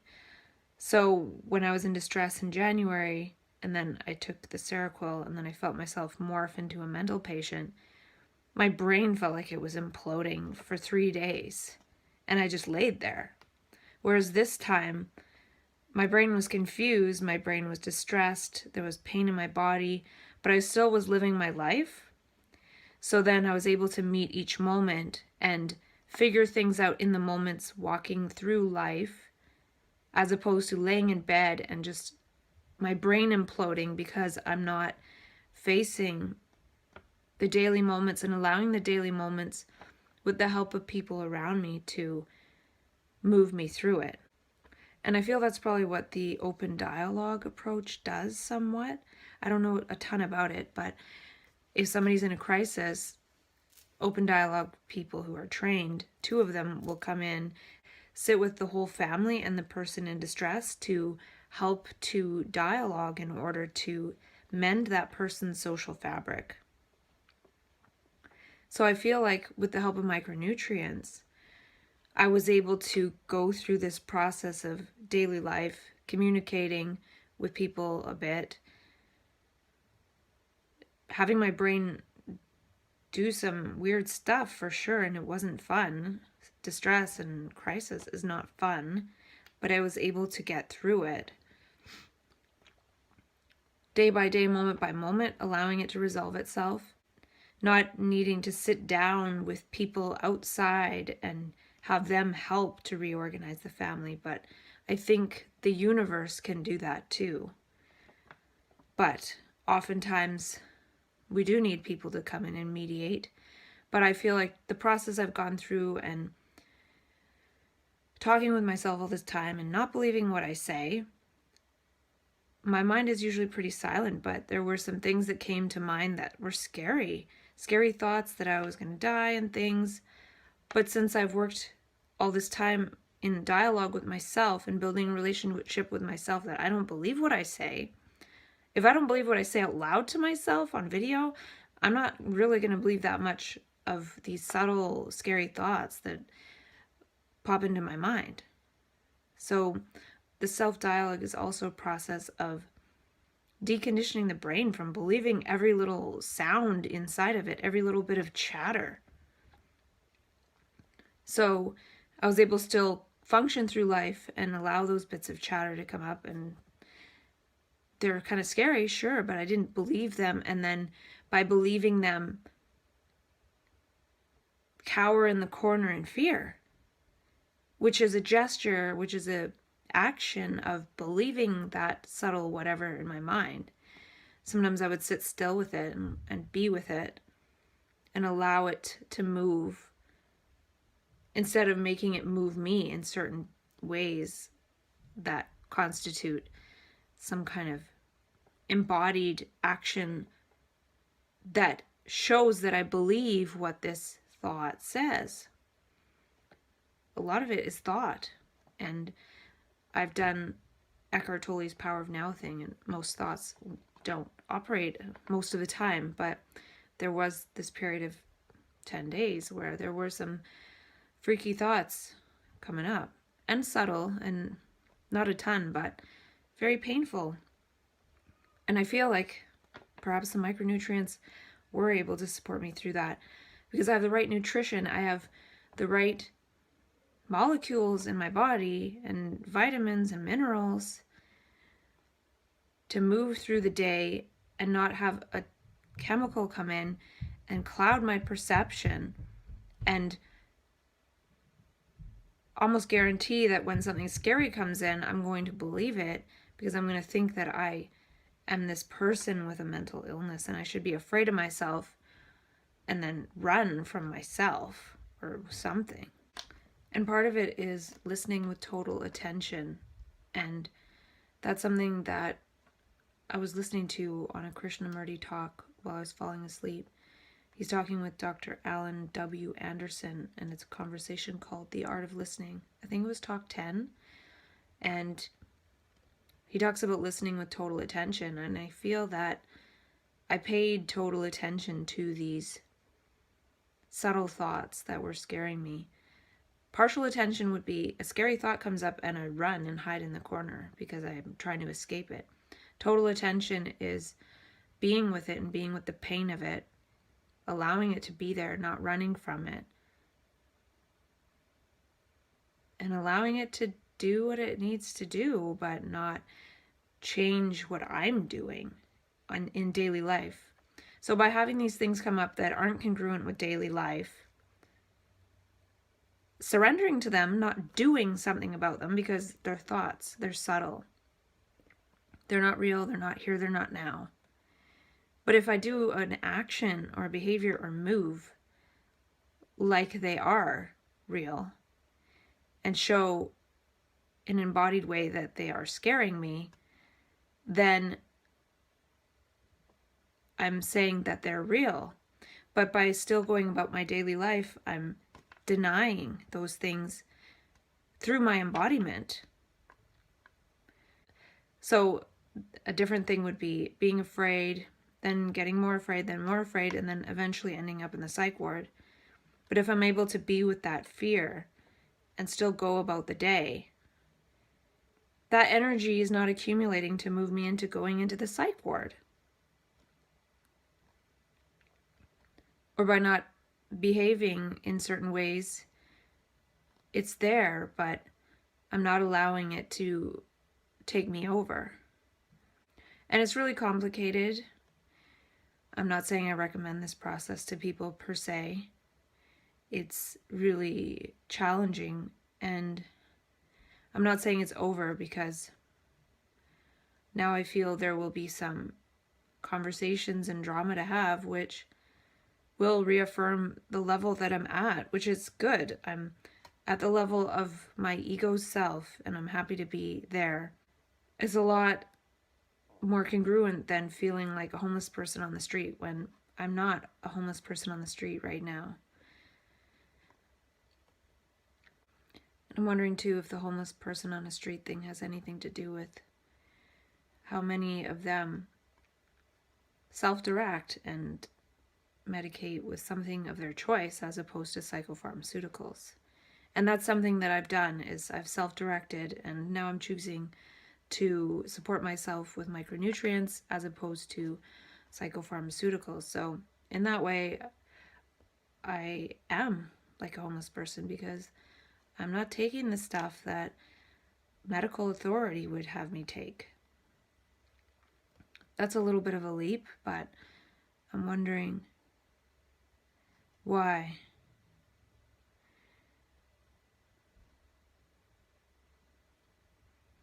And then feeling like I survived, my brain might want to know, well, how does this survival mechanism work? I don't know if I want to know that right now, brain. One of the projects I'm working on is to put my videos on my blog as private videos, so they stay within my blog. So then if I do share, it stays more so within that. And I don't know if there's any point to that. It could be more just delay tactics. And I ended up watching a few of my videos, just little snippets of some of the first 42, and I noticed that I say actually a lot, and just. I didn't notice how much I said it until somebody pointed it out. Not in terms of saying, oh, you say just a lot. They pointed out the word just.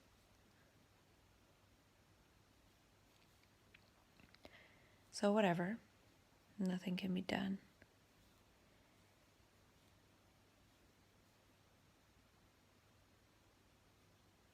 And I also noticed that I seem quite different video to video. And that's interesting, because I might feel like I slowly get some kind of improvement, or I'm this consistent being. And these last few days I felt more inconsistent internally. But watching the video showed that I don't really seem like the same person in terms of how I'm communicating from one video to the next. Sometimes I'm calm and slow, and other times I seem kind of, so that was interesting. And I think the way I look changes. In the first videos, my upper lip was very like this, and then it loosens up. So I think talking to myself loosens up my face somewhat. And yeah, I made it so some of the videos will get shared in a year, and I can move them up, but I'm thinking that will give me lots of time, assuming I have it. And that's an assumption that can't be made, so that's why I posted those with a date.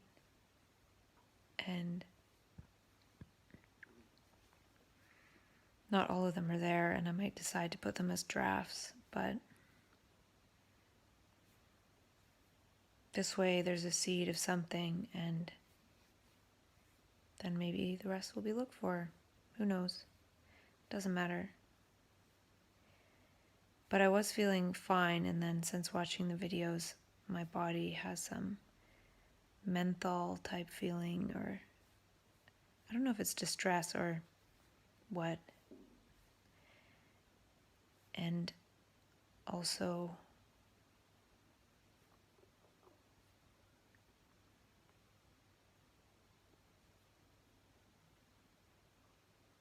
say a lot of the same things that I do now.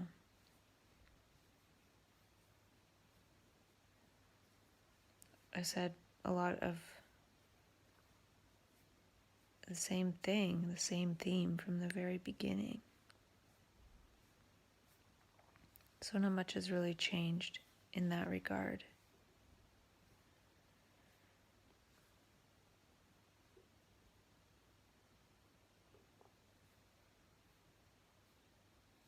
And I had that business meeting yesterday, and it seems like the avenue I'll be going is advocacy, mental health advocacy.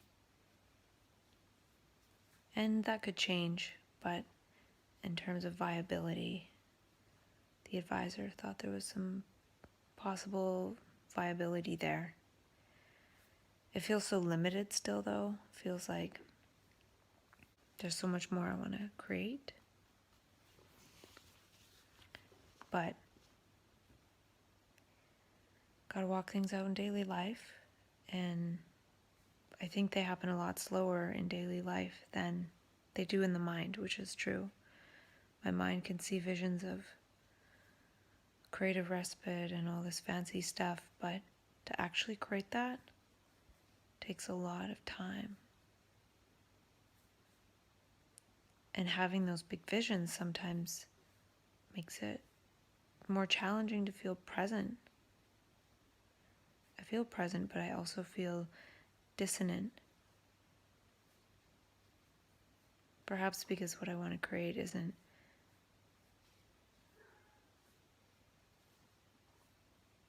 something entertaining, but something that can actually be of service. I don't even know what I'm talking about. So, yeah, I really do feel that the micronutrients help through this transit period, and maybe it's not even over because I'm feeling these sensations in my body. Maybe I need to learn what some of these sensations mean. And there's something to be said about dialogue. There's dialogue where many, many words are said.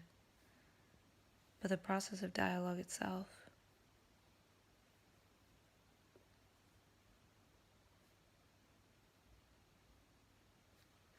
is about sharing meaning and possibilities.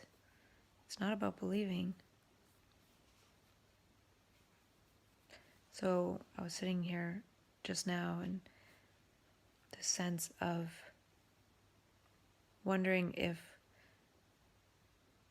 I'm kidding myself about wanting to escape this situation.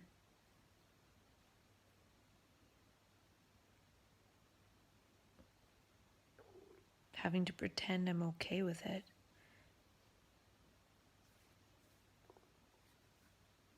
When in the background I know I'm not. But having to pretend I'm okay with it to get out of the situation.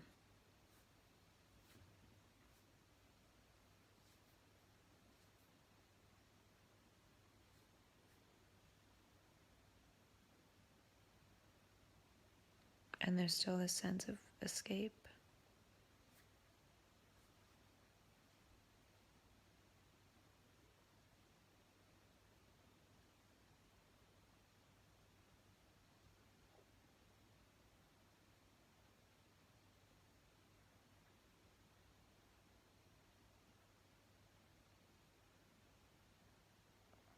Anyway, let's see if I can talk about any of this other stuff. It's like talking in ways that are congruent with now and the past. Again, overlaying that past situation on the now. It's the lack of euphoric sensation. Bring on the euphoria.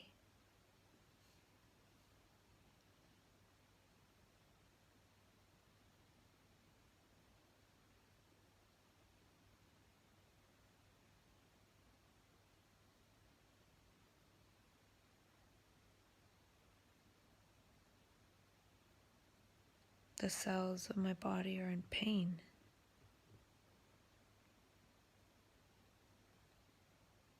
Pain now because I wasn't present at that time.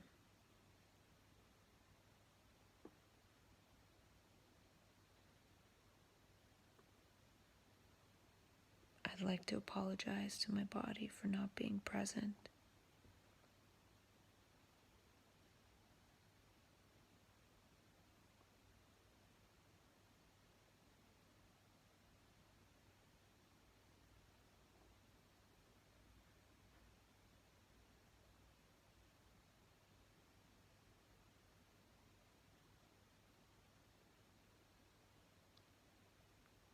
I'm feeling this pain now of 1,000 yesterdays.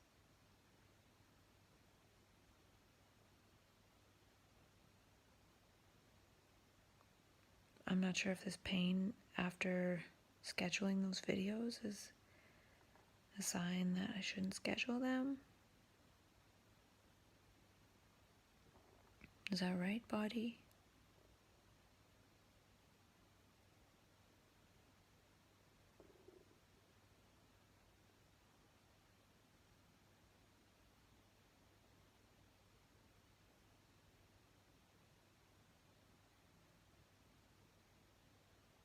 Something saying that it doesn't want to die, that it's not ready to.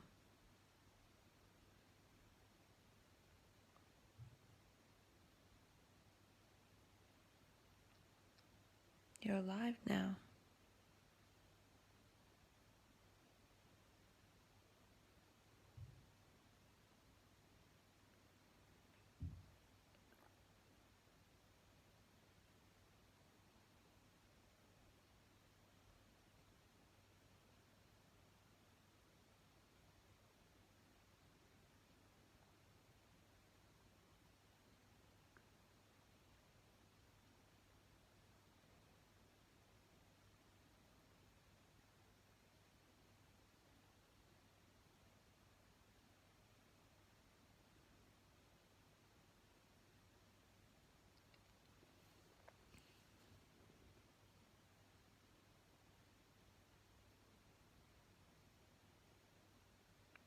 The psychological pain is being transformed into body pain, because that's something easier to process.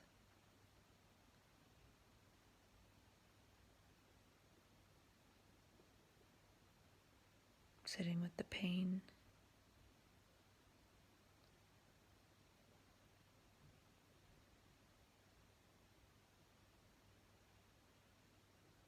If it gets processed to body pain, then it can transform into a body illness. And that's something more acceptable to take to the doctor's office than a mental illness. I thought I was going to talk about some stuff that I have typed little tidbits to talk about, but it seems like the energy in my being and body have a different agenda.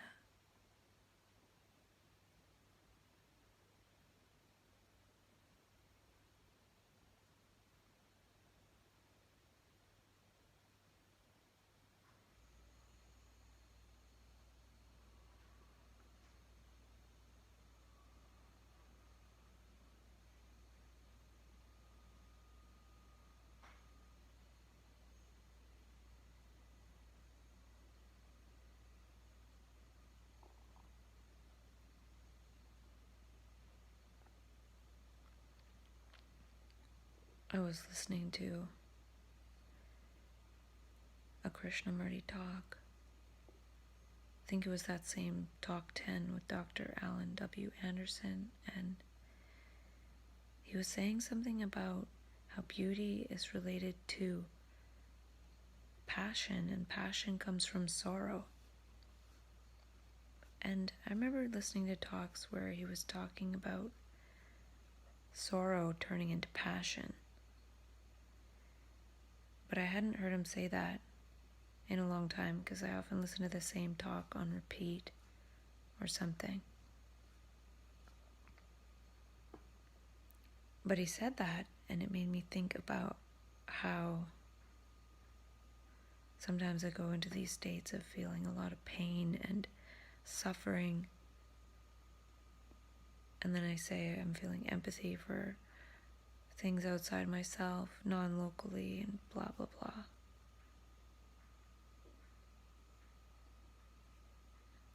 And then if I think about the passion-filled creative energy that I seem to have access to a lot of the time,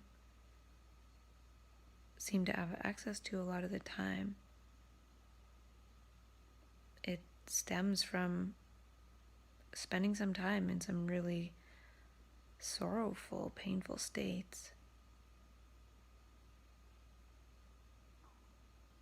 So maybe passion does come from sorrow. Maybe this state right now is sorrow. It's pain, suffering. And it's not something personal. We all suffer. I don't feel any stories about why I feel so much pain right now. I could make up stories, I guess. Saying I'm feeling the non-personal suffering of humanity is a story.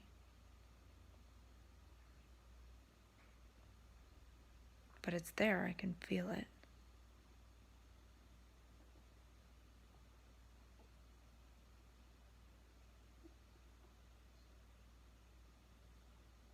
Making up any number of stories about it isn't going to change the perception of it.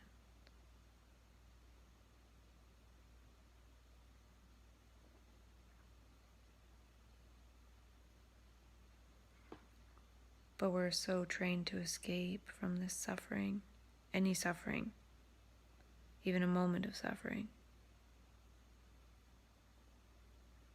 Is there something to be said for sitting with it?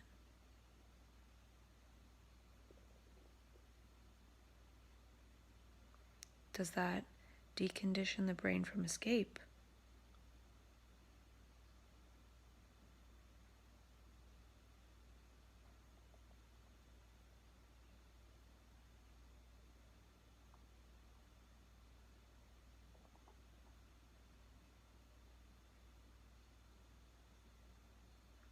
Does it descend because so much suffering is being escaped from? Somebody's got to feel it. I really don't know if that's true. But it's the same as if somebody throws a piece of garbage on the ground, somebody has to pick it up. Somebody else.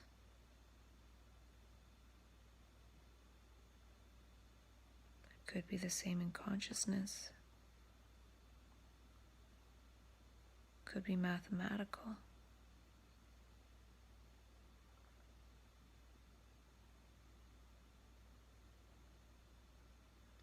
And that's not to say that it's somebody else's per se. This could be my own karma, if you want to call it that.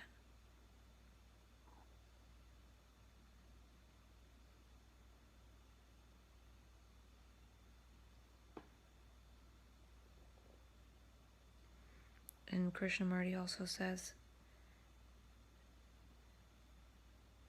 when one is that the content of consciousness is consciousness. So right now, the content of my consciousness is this pain. But he says that there's nothing we can do about the content of consciousness. Doing something about it creates more content. It's within the field of the content. The content is trying to do something about content that we can't do, because any movement of trying to do something about it is a fragment of that something. And a fragment of all the something of content can't do something about the totality of the something of content. It would be like an ant trying to push a boulder.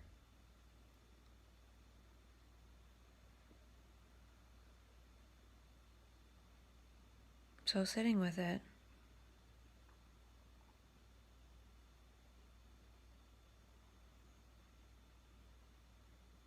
isn't trying to do anything about it.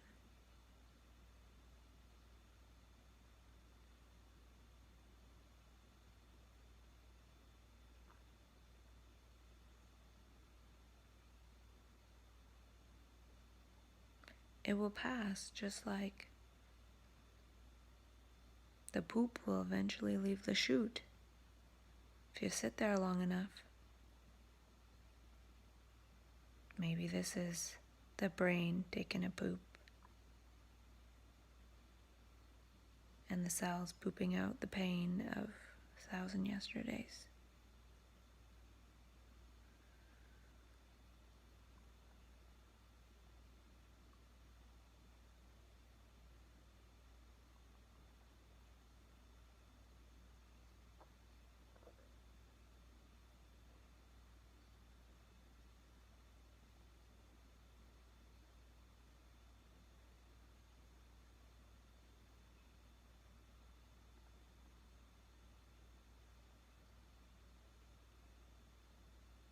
It does feel like a lot of energy.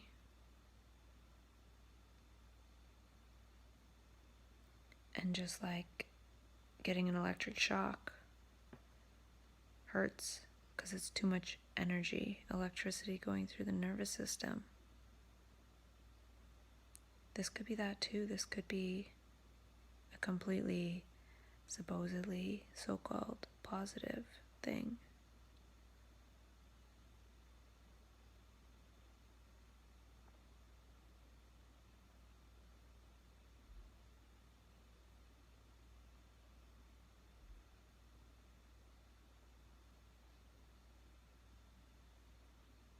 I remember when I was in the psych ward in April 2016, at a certain point I stopped asking for PRNs because I wanted to be with the pain.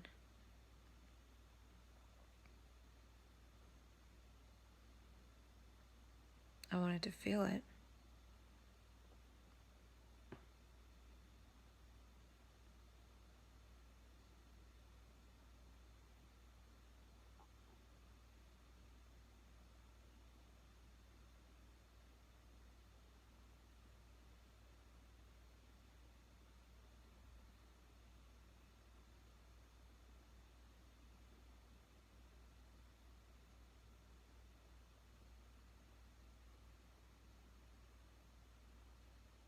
I feel like I can feel my brain moving.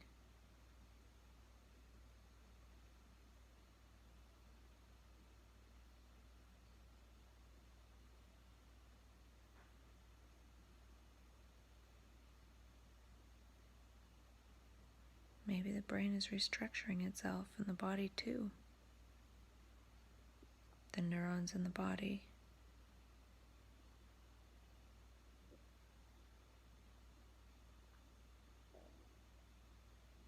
There's an intelligence behind pain.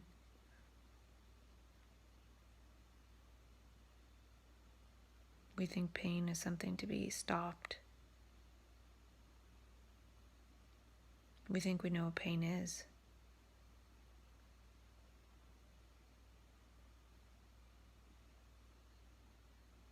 I'm calling this pain, but maybe it's not even that. Though it feels what we would call painful.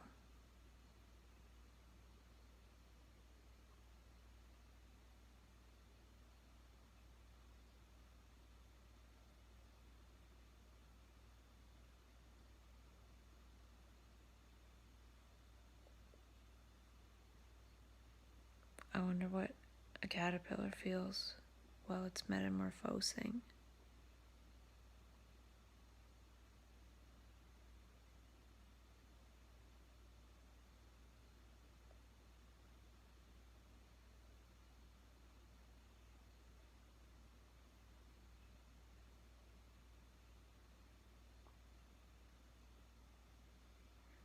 And the contrast of being in a cocoon, being turned into goop and rearranging in metamorphosis, and the contrast to emerging a butterfly. The ecstasy of that.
Still so much to talk about.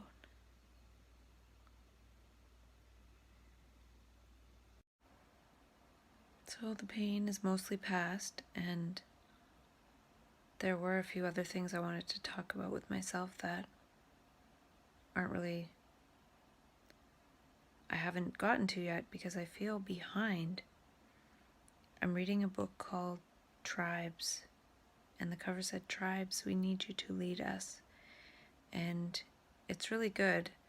There's a line in the book that says, "It's more fun to make the rules than follow them." A line that said, "Troublemakers are the key to our success. Become a heretic yourself. Leadership is about creating a change you believe in." Blah, blah. It's a really good book. It's written in a very encouraging tone, and I like that right now. And there was another quote in the book, Swarm Intelligence. He said, "The remainder of Swarm Intelligence is written to provide a catalyst for a viral overview effect, expanding our collective perspective beyond prior limitations." And I haven't started reading from that point on yet, but I'm excited too. I'm quite busy in these next few days. I have a lot for work, so I won't really be able to talk to myself as much. Possibly that's why I feel this urge to talk to myself today.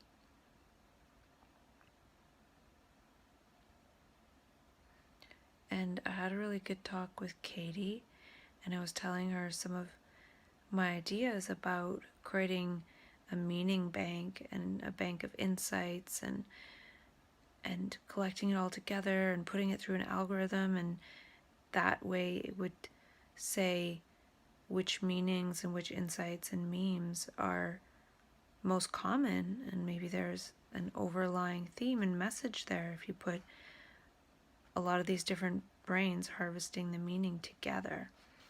And she said, "Oh, that sounds a little bit like this thing that I know somebody's created." And so she gave me a link to something called noomap.info, spelled NOOMAP.info. And I went on there, and there's a lot more to explore on there, but this is exactly what I was envisioning. Not exactly, but it exactly resonates with me. They've gone beyond, for sure. And it's pretty incredible. And they're living as co-creators, these people. And yeah, they have some videos on their website. And when I have more time, soon, I want to delve deeply into learning about what they're doing, and maybe share my dialogue with myself with them, because some of them were labeled too, and now they're living beyond that and co-creating and things. And really what it is about is moving from being labeled with a mental illness to being a co-creator. I think part of the reason why it comes out manifesting as a personal mental illness, because one is not surrounded by co-creators. One is surrounded by projectors of the past. And so when we're born into being a co-creator, we will co-create with whatever is around us. So if we're around projectors of the past, we'll co-create with that. We'll create more of the past. We'll create more drama of that situation, because it's a powerful space. But being around co-creators, something different would happen. And that's kind of the point that I'm making this whole time. And there's people already living that way, and they met each other 5 years ago, and they've been doing this, and so they're way ahead of the game, and that's amazing. So maybe I would plan it in my trip to go try and meet some of these co-creator people. That would be amazing. So in the last video, I was sitting with the pain of my past and all of humanity, and now I'm talking about going to visit these co-creator people who are way ahead of the game, so who knows? I watched one of the videos on the new map website and I was totally blown away.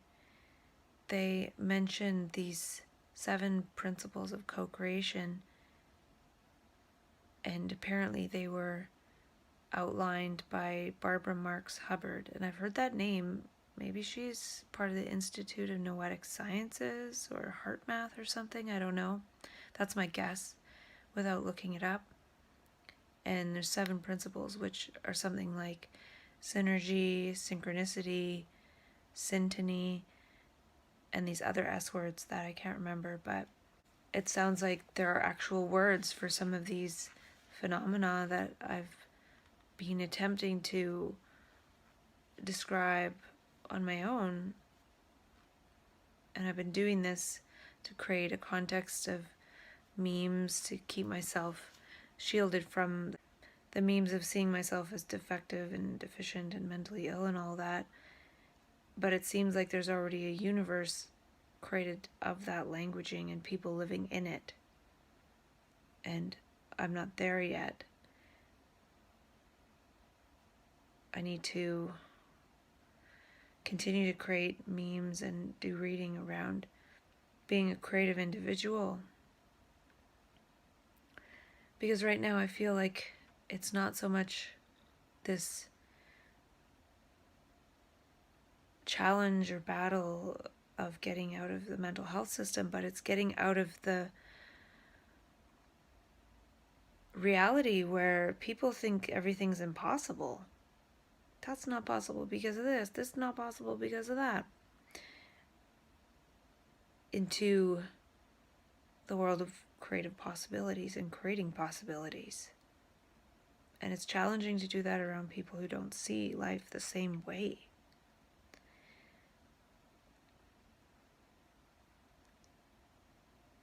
Energy of perception goes into seeing that others don't see life the same way and feeling discouraged by that, which is what the impossibility paradigm does, is discourage that energy in people to living in a world where things really feel possible and it's exciting and yeah, we can do this, we can create something new, we can create something different. There's very few people that feel that way in terms of the percentage of the world. And there's a lot of evidence out there to prove that things are impossible, for sure. More evidence, especially what we're shown in the media. It's all the evidence why the world is going to hell. But people who go into map consciousness or trance consciousness or Kundalini energy and all these different energies are awakened to how powerful this creative energy and people creating and cooperating together are, just like the swarm intelligence. If one ant was by itself trying to build a whole ant colony without the rest of the colony, of course it would feel like it's impossible, but with the whole colony of ants working together, it's a piece of cake. So one gets acquainted with that power that is that co-creative energy that would lead us to cooperate and collaborate and co-create, and things would really feel possible really quickly. I'm sure ants don't work together and feel like, oh my gosh, this is so impossible. Their colony and what they create is their joy of living.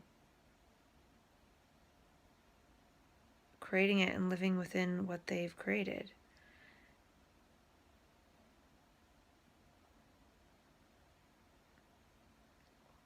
No other creature feels this drudgery of life because no other creature lives out of alignment with their environment, though I'm sure creatures now feel the drudgery of life because so much of their environment is being destroyed. So no wonder we feel the drudgery of life more and more. It's planetary, it's not unique to human beings. And I was reading some of the history of the world in the book Swarm Intelligence, and talking about the different co-creative things that have happened, like the feudal system and the hunter-gatherers, and then the cultivation of crops, and so much of it is the history of masculine energy. Of course, the female energy plays a part in there, but it's so passive, because it is passive, more passive, but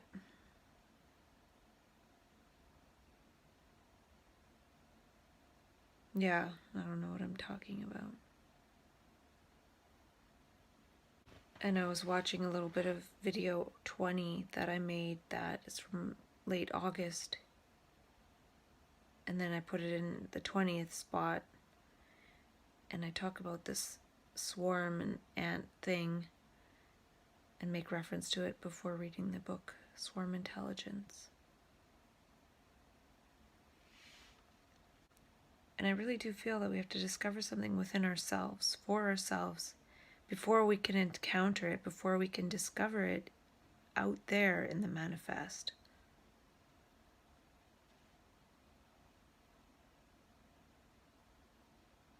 In saying that, where is the joy?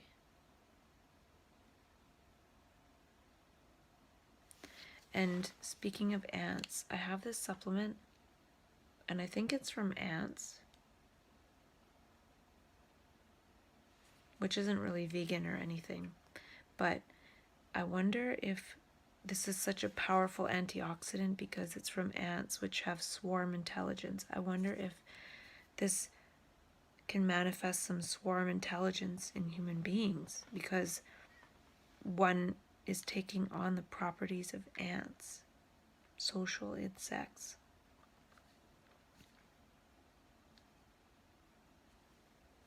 I really don't know, but it's possible. And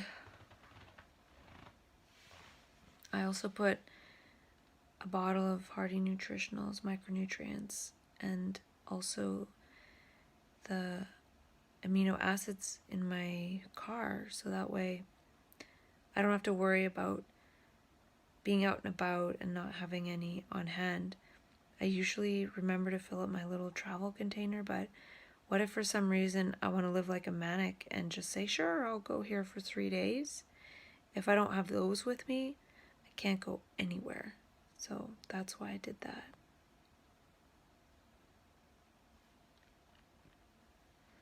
And I try to keep enough things in my purse that if I did need to go somewhere, all of a sudden I could.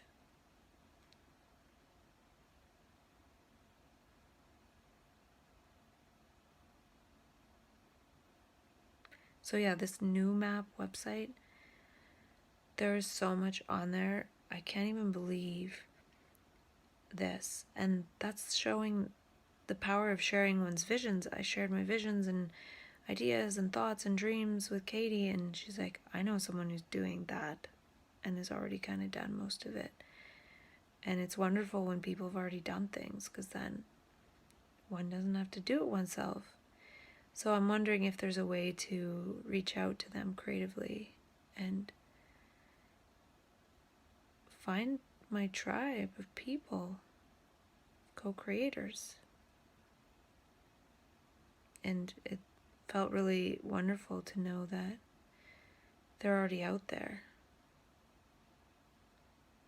They've already created something. They've already got a creative respite. They've already got a creative space. So I wonder if I can get there. I wonder if that is my new dream.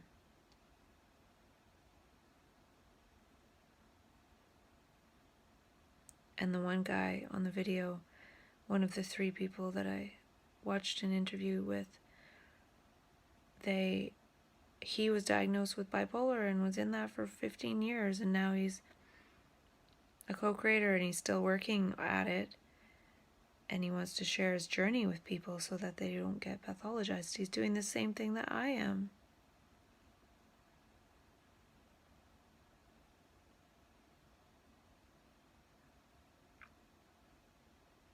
So I hope I can survive this immense pain.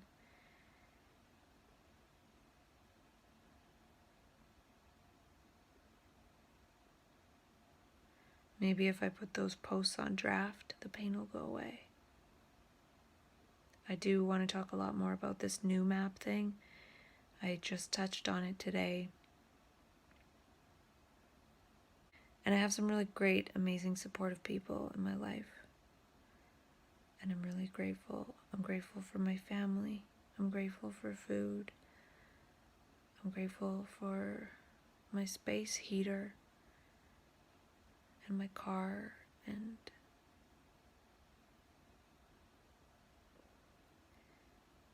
I ask the universe to help me through this, because depending on that, how it goes, depending on how this goes, it could maybe be somewhat helpful. And I do feel like this next part isn't about family is bad or anything. I care about my family deeply. But each generation has its own way of seeing the world, and we can't, it's about the way we see the world, and how the way we each see it affects how others see it. And I don't know, I've seen that all things are possible. And that's a quote that the guy from the new map says on one of his videos. Together we have everything we need. And we really do. Together.